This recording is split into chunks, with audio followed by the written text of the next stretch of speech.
কিবরিয়া, আপনি জানেন যে পুরান ঢাকায় যে রাসায়নিকের গুদামগুলো রয়েছে সেগুলোর বিরুদ্ধে অভিযান শুরু হবে ২৮ ফেব্রুয়ারি এবং এই অভিযান ১ এপ্রিল অর্থাৎ ১ মাস পর্যন্ত চলবে বলে জানিয়েছেন দক্ষিণের মেয়র। দেখেন, একই কথা আমরা শুনেছিলাম নিমতলির অগ্নিকাণ্ডের ঘটনার পর। সেখানে শতাধিক প্রাণহানি হয়েছিল এবং আমরা অনেক তোড়জোড় দেখেছি। কর্তৃপক্ষ অনেক কিছু বলেছে যে এখান থেকে সরে যাবে এবং তারা তালিকাও করেছিল তখন। কিন্তু তারপরে কি হলো আমরা আর জানি না। এখন এক একটি ঘটনা ঘটার পর আমরা এরকম রিয়াকশন দেখি সরকারের পক্ষ থেকে। তবে এবার আমরা বিশ্বাস করতে চাই যে একই ঘটনা বারবার ঘটতে পারে না, মানুষকে এভাবে হুমকির মুখে ঝুঁকির মধ্যে রাখা যায় না। আমরা আশা করব যে এবার অন্তত এইটা একটা সুরাহা হবে। যাই হোক, আমরা নিরাপদে থাকতে চাই। প্যাকেজটা প্রতিবেদনটি দেখে আসি।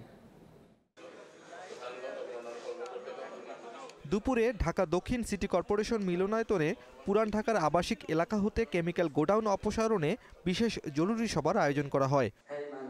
পুলিশ প্রধান, র্যাব, ফায়ার সার্ভিস, বিদ্যুৎ, গ্যাস, ওয়াসা, রাজুক, বিস্ফোরক অধিদপ্তর, দুর্যোগ মন্ত্রণালয় সহ ব্যবসায়ী প্রতিনিধিরা এই সভায় অংশ নেন। দক্ষিণ সিটি কর্পোরেশনের মেয়র সাইদ খোকন জানান, আগামী ২৮ ফেব্রুয়ারি থেকে ১ এপ্রিল পর্যন্ত পুরান ঢাকার ১৫টি ওয়ার্ডে সাঁড়াশি অভিযান চালাবে বিভিন্ন বাহিনীর সমন্বয়ে গঠিত টাস্ক ফোর্স। পুরান ঢাকার কোথাও কেমিক্যালের অস্তিত্ব পাওয়া গেলেই সিলগালার পাশাপাশি বিচ্ছিন্ন করা হবে বিদ্যুৎ, গ্যাস ও পানির সংযোগ। আগামী ২৮ ফেব্রুয়ারি বৃহস্পতিবার এই টাস্ক ফোর্স অন গ্রাউন্ডে তৃণমূল পর্যায়ে তাদের কার্যক্রম শুরু করবে।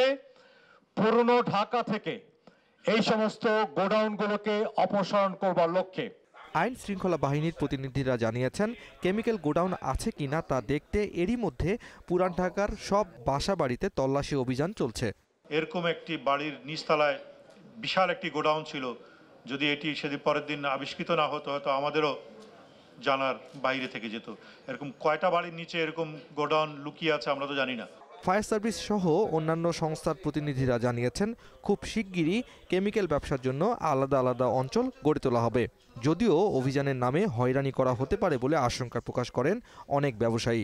ওয়্যার হাউসটা দূরে থাকতে পারেন, কিন্তু আপনাদের বিজনেসটা বা অফিস থাকতে পারে। এভাবে কিন্তু আমরা আপনাদের ব্যবসা চলমান থাকুক। ব্যবসায়ীরা কিন্তু আতঙ্কিত হচ্ছে। তারা কিন্তু এখন যেটা ফ্লেমেবল না, যেটা নন ফ্লেমেবল, এগুলো নিয়ে তারা ভয় পাচ্ছে। এর আগেও নিমতলিতে অগ্নিকাণ্ডের পর একাধিকবার আবাসিক এলাকা থেকে কেমিক্যাল গোডাউন উচ্ছেদের ঘোষণা এলেও বাস্তবে তা দেখতে পায়নি পুরান ঢাকাবাসী। Abdullah Al Rafi, independent news, Dhaka.